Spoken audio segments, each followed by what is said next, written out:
put himself 62 points clear of his rivals. Rico Salmela is going to look to put a stop to this one. Tension already building on the grid. Junior GP race 1 is just moments away. The green flag waves at the back. The red lights are about to appear on. The revs rise and the lights go off and we are racing. Junior GP race 1 is a great start from Marco Morelli, but it's going to be Brian Uriarte at the moment who leads the charge on the run to turn 1. Having the inside line though, Jesus Rios looking up the inside. Casey O'Gorman also alongside Brian Uriarte, who's going to go and drop about to 4th position, maybe even lower than that. Joe Esteban, meanwhile, has hit the front.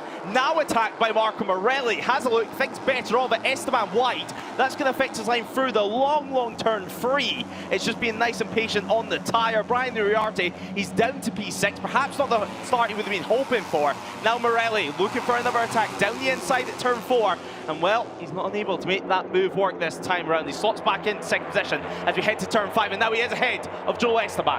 He is, yeah. It was a great start from Morelli and Esteban. We see O'Gorman on the inside of turn 5 on Esteban, looking to get into an early P2. Perhaps part of this strategy that we were talking about. There are different strategies at play in Barcelona. You can go really fast at the start and perhaps have to manage at the end, or you can manage throughout the race and be quick at the end. And of course, Brian Uriarte, he's got a 62-point lead. He's telling the riders behind just to follow him through. That looked to be Jesus Rios he was telling him to follow. But nonetheless, Brian Uriarte is a 62-point lead in the championship. The last thing you want to do is make a mistake or get involved in a silly incident on this opening laps. Perhaps taking things a little bit easier than what we would normally see. He's got Rico Salmela just ahead of him. 2nd position in the championship heading into this one. But Marco Morelli at the front of things. 14-lap dash, and will Casey O'Gorman slot into 2nd, Joel Esteban in 3rd, and will Veda Pratama leading this next group of riders. Marco Morelli has a slight bit of daylight for him. He does, but this is a long run into turn 1, so although it's about 4 attempts, 3.5 attempts at the moment, that could be swallowed up on this run down into turn 1.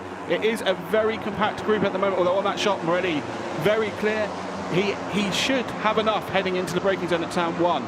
Putting the hammer down on the run to turn 1 is Marco Morelli. Meanwhile, the group behind is 3 or 4 wide as Jesus Rios looks up the inside now. And now it's Brian Uriarte actually releases the brakes, gets ahead of them on turn 1, flips it to turn 2, and now 2nd position for the number 51. A nice position. Now he can begin to chip away at Marco Morelli's lead. I'm sure he's got a strategy for this race. And now Casey O'Gorman looking up the inside as well. It's something that we're going to be seeing throughout the day, is every single rider's key rivals are not going to be afraid to release the brake to send one up the inside. They're not. They're going to fight hard. They want to keep this championship going to Valencia if they can, to have a small chance of beating Uriarte's. Rios on the inside again, turn 5.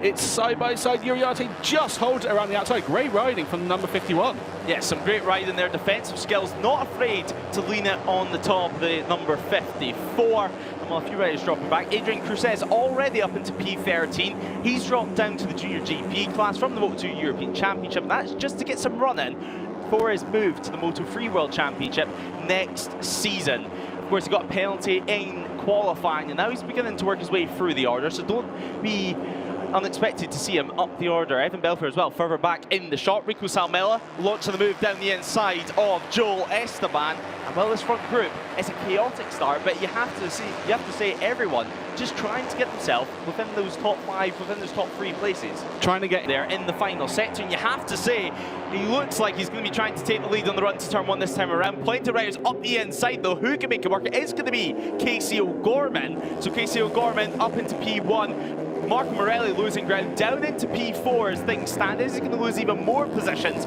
on the run to turn 4? If you mess up turn 1, you're affecting your drive all the way towards turn 4. Brian Uriarte now looking up the inside, but he's got company in the form of Joel Esteban. Joel Esteban up the inside of the 51. So Esteban up into 2nd and looking to attack on Casey O'Gorman. We see this from Esteban all the time, perhaps out of position compared to race pace after qualifying, but when it comes to races, he's one of the quickest riders out there, will always be fighting for the podium. Now in 2nd, looking to get the run on O'Gorman heading into turn 8 or 7 and 8, but not quite close enough, and that would be a very tricky move to pull off in any case. Yeah, it'll be a very, very tricky move to actually make it work. Of course, this corner here, turn 9, super tricky as well. It flattens out a little bit. It can be a slightly blind approach, especially when you've got this many riders ahead of you, but you can just see the group behind with the likes of Evan Belford just at the back of that as a few more moves get made into turn 10. And well, Marco Morelli lost quite a few positions on the run to turn 1, but since then things have settled out, and it seems like he's got his eye on Brian Uriarte as things stand in this final sector. He does, yeah. Once you get past that turn 1, you can sort of hold position through turns 2, 3, 4, and then defend into 5, and then things can settle down. Esteban looked like he was having a move at O'Gorman through the final corner. Obviously, we've seen plenty of moves there in the past, very sensational moves. O'Gorman leading, and he was half a tenth across the line, so it's going to be a big group of riders heading into turn 1. Uriarte taking the conventional racing line. Looks like he will move into P1. 4 or 5 wide on the run to turn 1. They're into. As it stands, with 8 laps to go, it will not stay like this. It will be a chaotic race, as always in Junior GP, a thrilling race. We'll see Uriarte leading here, crucially for the final lap, leading across the line out of the final corner. That could be something to keep an eye on that last lap. Yeah, of course. The finish line actually isn't too far away from the last corner here at Barcelona now, but I was surprised that Uriarte was able to hold off the field in the run to turn 1. One of the first times we've seen any rider able to do that. Now, also Casey O'Gorman having a big moment out of seat and somehow staying on the machine. So Casey O'Gorman lost the rear and somehow stayed on. He was flipping the bike round to turn 2, but the number 67 carries on 2 wheels and doesn't lose much time. He didn't lose much time. It was a remarkable save from the Irishman, just able to keep himself on the bike somehow. And I just say, crucially, didn't lose too much time. He's still in that lead group. Yeah, it was P4 before that moment, and now he's down to around P7. So Casey O'Gorman, well, you have to say well done to that, staying on 2 wheels. We've seen it a couple of times this season with a few riders, no matter what happened in the race, somehow able to keep it on 2. He's not out of contention in this race. 7 laps remain, soon to be 6. And well, the pace is certainly hot. Uriarte still holds the best race lap. And let's keep in mind, 2/3 distance sits around at lap 9 in the race. So that is the point where you need to be enough to make a move into turn 1, although I'm sure he would love to prove me wrong there. Looks like Casey O'Gorman is actually on the inside of Uriarte, and the number 51 drops down to P4. Yeah, slight twitch there as Esteban goes wide, allows... It can happen over the next 1.5 laps to end out this race. Morelli taking the normal racing lines, not feeling any pressure from Rios behind him at the moment. Yeah, at the moment, on the last lap, that could be a completely different story. Like Brian Uriarte, he's had pressure since he arrived to the circuit this weekend. Of course, if he doesn't wrap it up this weekend, he still will have next round in Valencia. It's 1 round to go after this one. The finale still awaits in a few weeks' time. Heading out of turn 9 now towards turn 10, and you can see the front 5 have definitely got a little bit of a gap to the likes of Pratama and Joel Esteban. So Joel Esteban, the latter half of this race, looks like he's out of contention as the Australia's Lithia riders continuing to battle out on circuit. They don't want to be fighting too much on this final lap, because that's when they're going to lose time and lose ground to the podium. As you said, Lewis, that's when they're... after previously receiving the penalties. But nonetheless, it's time for the final lap of Junior GP Race 1 here in Barcelona. Marco Morelli, he's led the last handful of laps and he continues to lead the way on the run to turn 1. Brian Uriarte looks up the inside of Jesus Rios and he makes that move work. Will Rios, though, come round the outside at turn 2 like we've seen earlier on?